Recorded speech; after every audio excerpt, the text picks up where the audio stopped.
E duas passagens da Bíblia onde fala do Espírito Santo.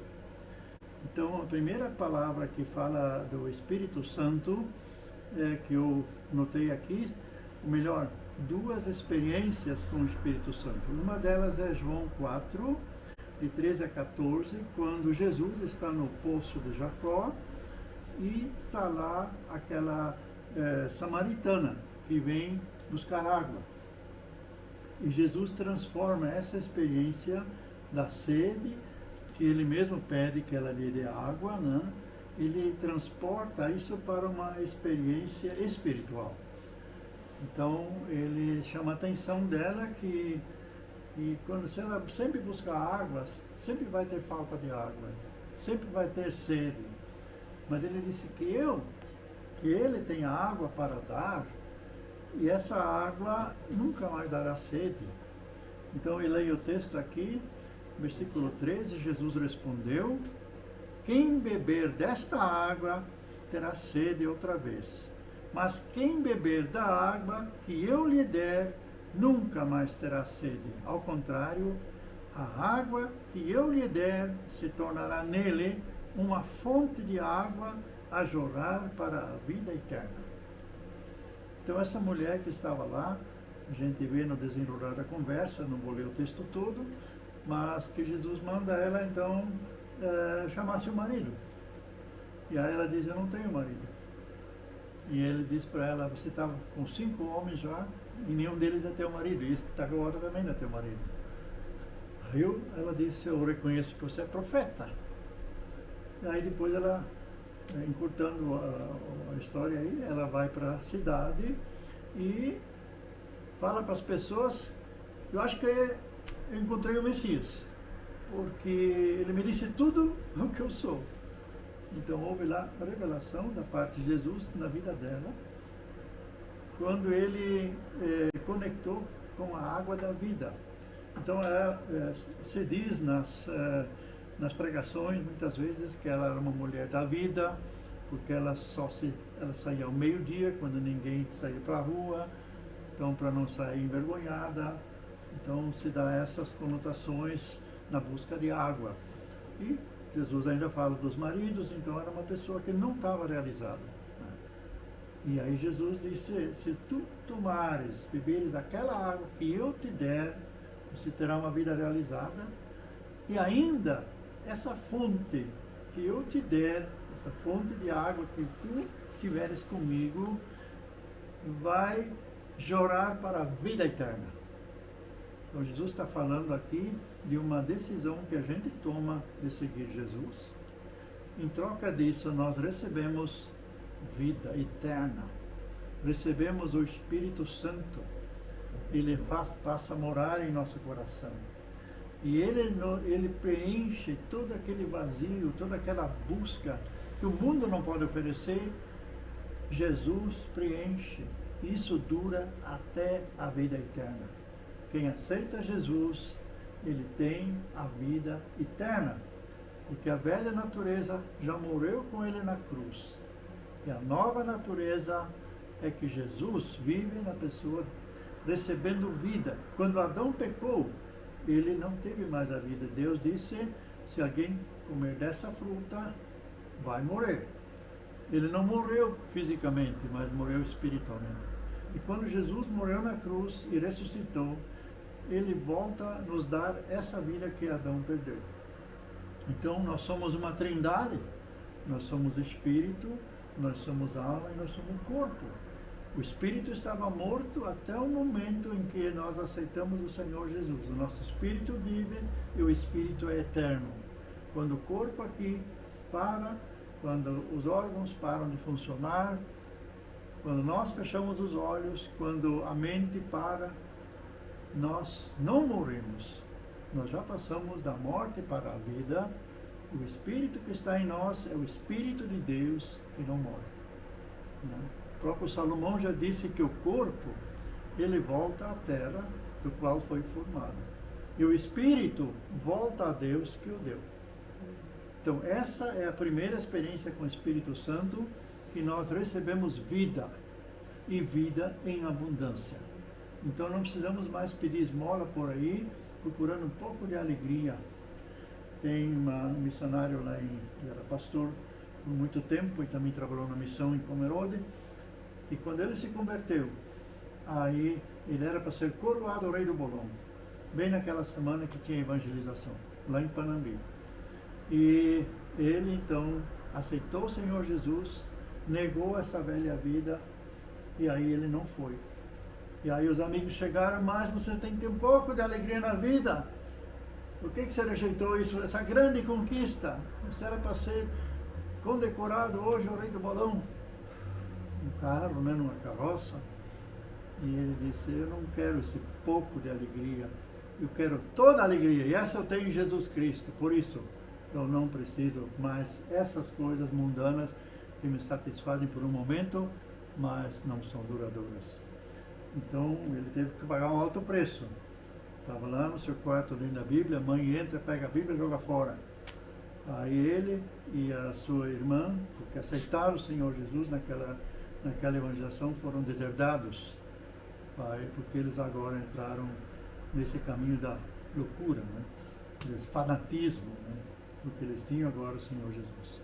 Mas eu fui testemunha mais tarde desses pais, quando tivemos um retiro, e esses pais chegaram a participar da palestra, e os dois pais sonharam, na sexta-feira que ia começar o retiro, que Jesus tinha voltado, e eles ficaram para trás. Os filhos estavam orando por eles, né? E aí eles chegaram e conversaram com os missionários, nem me lembro mais com quem foi, queriam aceitar o Senhor Jesus também. E aí voltaram atrás com aquilo que tinham feito com os filhos que tinham perseguido. Então o filho disse, eu quero toda a vida. Isso Jesus diz aqui para a samaritana. E essa samaritana, se a gente vai ler o Atos dos Apóstolos depois, ela foi a precursora de um grande avivamento. Chega lá o Filipe, o apóstolo Filipe, começa a pregar e muita gente se converte lá em Samaria. Então, essa é a primeira experiência com o Espírito Santo. Mas tem mais uma. O Senhor Jesus estava numa festa lá em Jerusalém, João 7, 37 a 39. No último dia e mais importante dia da festa, Jesus levantou-se e disse em alta voz, se alguém tem sede, venha a mim e beba. Quem crer em mim, como diz a Escritura, do seu interior fluirão rios de água viva. Estava ele se referindo ao Espírito que mais tarde receberiam aos que nele crescem. Até então, o Espírito ainda não havia sido dado, pois Jesus ainda não fora glorificado. Então, ele está se referindo ao Pentecostes, ao dia, 50 dias depois da Páscoa, em que o Espírito Santo foi derramado. E quem tem sede de não apenas ser um crente, eu nem digo crente normal, porque o crente normal seria esse do Pentecostes, e não esse religioso que aceitou Jesus, está esperando ir para o céu, e com isso basta, né? Então, ele não tem mais medo de se perder, porque está garantido. A Bíblia diz que esse Espírito Santo que nós recebemos na conversão, ele é o selo que garante a nossa ida para o céu. Mas existe essa segunda experiência em ser cheio do Espírito e nos tornarmos pessoas dos quais flui a rios de água viva. Então, não são crentes apagados, apenas religiosos, apenas 30 anos depois que já aceitaram o Senhor Jesus, ainda choram quando dizem como foi boa essa experiência, quando eu saí do mundo, quando aceitei o Senhor Jesus, e agora, e não tem mais nada, não está acontecendo mais nada, né? São crentes saudocistas daquele momento, mas hoje o que está acontecendo? Então o Espírito Santo veio para nos mover, que de nós saem rios de água viva. Onde estivermos, estamos manifestando o poder do reino de Deus. Os escribas foram criticados por Jesus, eles que conheciam as Escrituras, eles que copiavam as Escrituras, e Jesus diz para eles, vocês conhecem as Escrituras, mas ignoram o poder de Deus. ignoram a vida que tem na palavra de Deus. Vocês ignoram a vida espiritual. Então nós temos que ter sede de uma vida superior à vida normal. Uma vida que traz frutos. E a Geza tem mencionado aí hoje essa palavra do Pirufai, né? Fai. Pirufai. Pirufai, né? E ele disse, o louvor, a adoração, sobe, né? Como um elevador, vai subindo. Só que quando ele desce depois, aí é essa manifestação. Então tem que ter as duas coisas, não só subir o elevador na adoração, na gratidão, mas ele volta para fazer a obra de Deus aqui na terra. Foi um ano, não me lembro mais que ano foi, 2015 ou 2016, quando eu estava preparando, porque nós sempre fazíamos em Frankfurt a virada do ano na igreja. Então tinha irmãos que não vinham, mas eles faziam com os amigos em casa, então aquela festa de fim de ano, né? Fogos e tudo mais, e nós resolvemos durante 20 anos sempre fazer na igreja, com 2 pessoas, com 3 pessoas, às vezes tinha 20 pessoas, a gente fazia uma janta lá também. E um ano eu pensei, Senhor, que palavra vai nos dar para esse novo ano? Sempre a gente pedia a Deus uma revelação e dava encorajamento para delineava o novo ano. E aí veio Efésios 2, versículo 10. Nós somos uma obra-prima de Deus em Jesus Cristo, criado para boas obras, as quais de antemão Deus já preparou para que andássemos nelas. Então o crente que tem sede de estar cheio do Espírito Santo e que quer viver a partir do Espírito Santo, viver nessa esfera superior, no Pentecostes, ele vai espalhando rios de água viva, ele vai fazendo a vontade de Deus, que Deus já preparou há 2000 anos atrás. Então tem lá uma situação que a gente encontra, o Espírito Santo move a gente para fazer alguma coisa. Essa cena, o Espírito Santo já programou antes de nós nascer, antes de nós nos convertermos. Então nós estamos andando dentro das obras de Deus. E assim a vida não é mais monótona. A vida se torna uma bênção. A vida se manifesta em obras. Porque a fé sem obras é morta. Mas quando ela tem fé, quando ela tem obras, ela manifesta a glória de Deus. Assim, olhando para trás, podemos ver, olha, essa situação aí, a gente não tinha programado, né? Essa palavra que podemos dar para alguém, se levantou a pessoa. Ou a gente encontrou alguém e essa pessoa aceitou o Senhor Jesus. Ou essa pessoa foi liberta. Então nós caminhamos dentro da obra de Deus. Foi bem no início do nosso ministério, há 50 anos atrás, eu estava dirigindo estudo bíblico em São Bento Centro, era meio evangelístico na terça-feira à noite, na casa do fotógrafo Metzger, perto da igreja luterana lá naquela casa de esquina. Parece que ainda está um fotógrafo lá ainda. E então estava lá um colega meu de confirmação. Não me lembro mais o nome dele. E ele estava lá assistindo a pregação. E no meio da pregação, ele levanta e diz: agora estou liberto da bebida. Então Deus usou a palavra de Deus pregada, que eu tinha anotado, palavra por palavra, eu fazia isso sempre. Mas o Espírito Santo usou, dentro dessa pregação, uma palavra que levantou esse homem lá. Ele não só se levantou espiritualmente, mas de pé mesmo, e disse: agora estou liberto da bebida. Foi evangelizado naquela noite. Então são coisas que a gente não preparou. Uma outra vez, isso eu estou falando do início da nossa obra, do nosso ministério, estávamos lá no Morro do Klimek, fomos chamados uma família que não nos conhecia para visitar um enfermo. E ele já estava em coma. E ele sempre dizia, antes ele dizia: chame eles, chame eles, chame eles. Os familiares não entendiam. Aí descobriram que deviam chamar nós. Estava a Geza, uma amiga dela, eu, e era para cantar para ele. Nós fomos lá e na hora que chegamos, estava lá ele lúcido. Então evangelizamos ele, ele aceitou o Senhor Jesus, isso que ele precisava, né? Porque ele queria partir, devia partir, já estava nas últimas, mas não tinha paz, por isso ele dizia, chamem eles. E nós visitamos ele então, oramos com ele e ele aceitou o Senhor Jesus.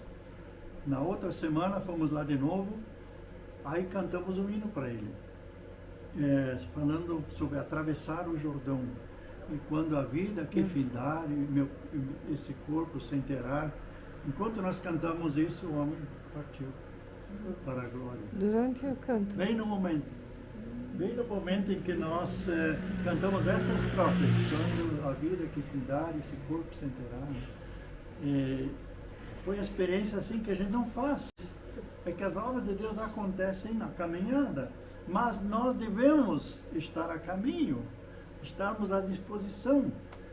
Aí as coisas acontecem. As obras que Deus já planejou desde a eternidade, elas acontecem e é sem esforço nosso.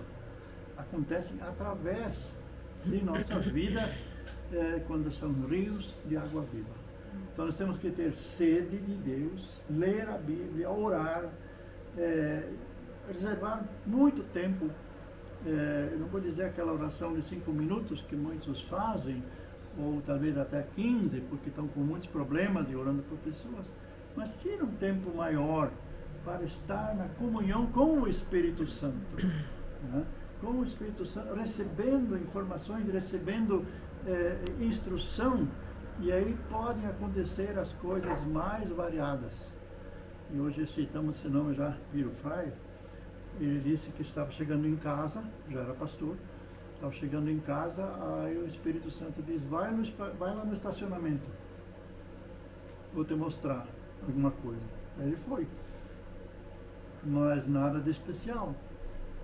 De repente ele veio uma visão espiritual, que ele tinha um porão assim, eram casas antigas, e tinha uma tampa quase rente ao solo, onde eles colocavam carvão para, no inverno, aquecer as casas.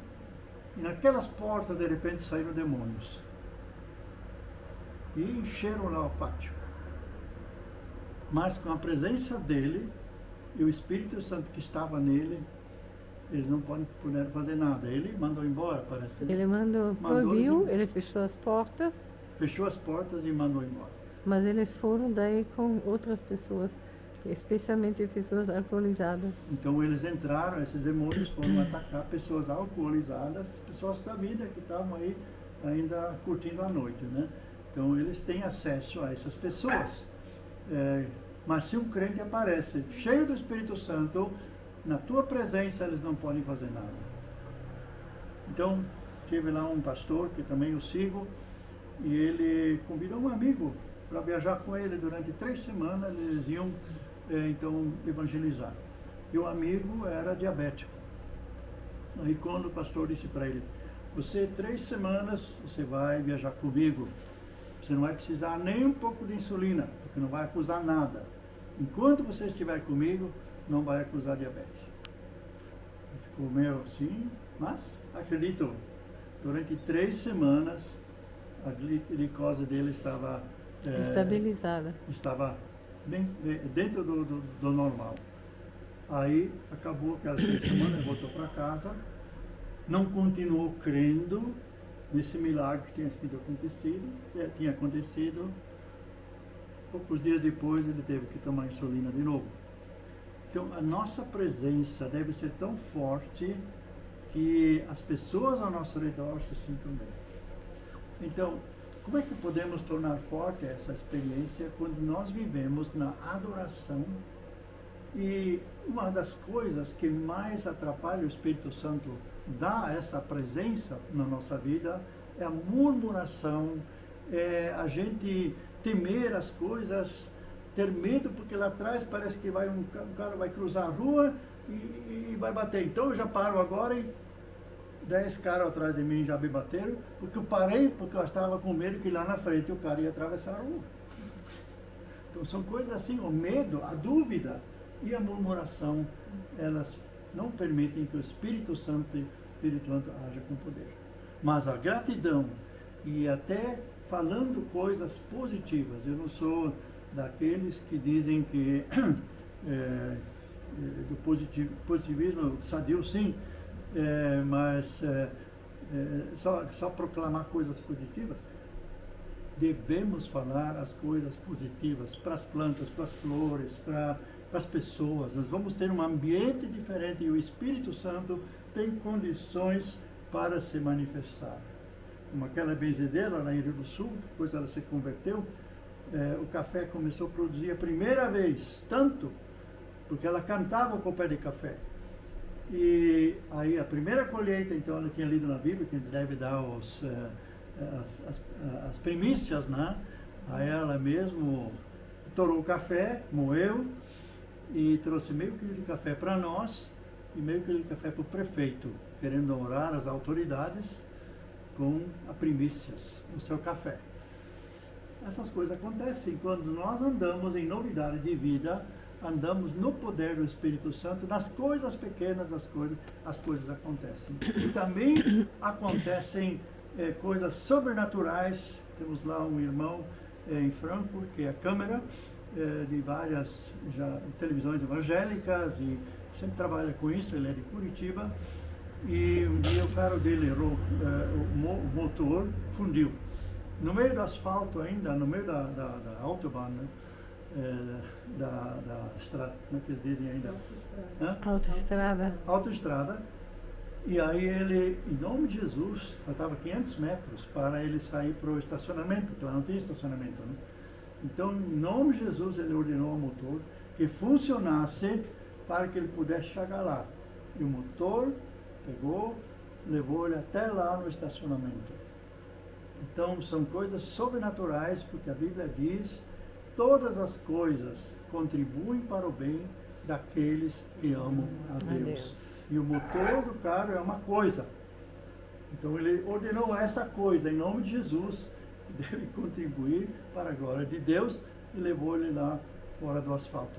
Depois teve que consertar, mas até lá ele levou. Então, resumindo, qual é a experiência que nós temos com o Espírito Santo? Apenas aquela que nós sabemos que estamos salvos, e todas as coisas que acontecem, seja como Deus quiser, a gente não se posiciona com coisas negativas ou com as obras do diabo. Deus sabe tudo e já sou salvo. Ou a gente tem sede de ser rio de água viva enquanto vivemos aqui, enquanto pudermos espalhar a glória de Deus através do nosso viver. Então, eu desejo que todos nós sejamos dessa segunda categoria, desse nível mais elevado do Espírito Santo, né? Então, Deus pode nos usar, e ainda testemunhando da palavra, lá em Marcos 16 está escrito, então eles saíram pregar o Evangelho, e o Senhor confirmava a pregação com sinais e maravilhas.